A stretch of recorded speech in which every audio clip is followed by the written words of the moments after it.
Yeah, Jane Fonda came up from her lair in Los Angeles and joined with Bernie Whitebear and others to scale the cliffs of Fort Lawton. I have a postscript to that story. It made national news, of course. I assigned one of my two deputies to sit down with Bernie and with others, and they worked out an agreement. It wasn't because Jane Fonda came up or anything else. We just felt it was the right thing to do. And I have enormous respect for Bernie. I've known him for years, and I was at his funeral. This was a process that was a very good one. I had one of my deputies, a man named Ed Wood, was very sensitive to the issues, and I would say, well, he was very sympathetic. And I think that the resulting agreement for a portion of Fort Lawton and my personal assistance in helping them to raise some of the funds for the buildings that they put there really helped to diffuse. To my knowledge, nothing like that has happened anywhere else in the country. There's an interesting postscript to that. When we sell bonds, large amounts of bonds, we go back to New York. The city goes back to New York with a department head and all of his financial people. And we were selling a large amount of City Light bonds.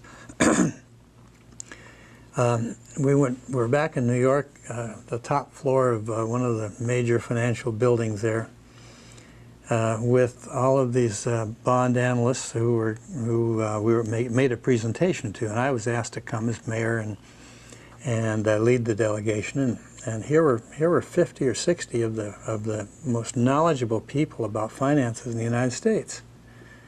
And we had a fine dinner there, and then we made our presentation with the slides and all the rest of it.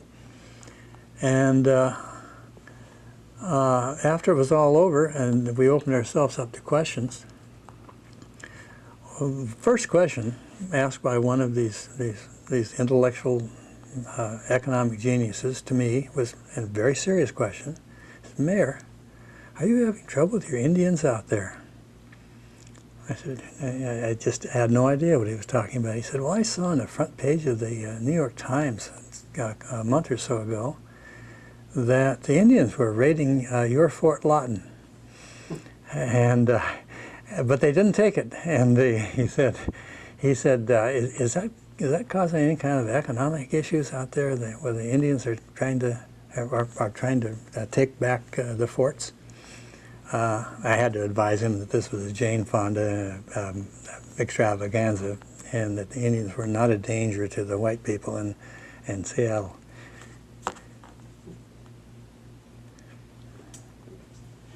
And in Bernie Whitebear's account of this, he says that the United Indians first tried to negotiate with the city when the city's negotiating with the federal government over the Fort Lawton space. And it's only after the proposal was rejected that they decided to use the tactic of the takeover. Well, this is largely because of the federal government's, I guess it'd be the Park Department, I don't know, or Park Bureau. They refused to negotiate with anyone other than a legal governmental entity, whether it be the county or the city or whatever, state. And my recollection is at that time that we were told not to negotiate with any other groups, that we needed to negotiate with the feds to ensure that we would get access to, and we had a priority by law. The state has first priority, and then the cities have second priority, and then I think counties third. But we were advised and directed not to negotiate and not to make any kind of an agreement with any other entity And they legally could not join in our negotiations with the feds. That was not permitted. But I would certainly give Bernie the point that their activity, that action, highlighted, dramatized their desire and the fact that they should be involved at a later date. But we didn't actually negotiate with them until after we'd gotten possession of the ground, the dirt.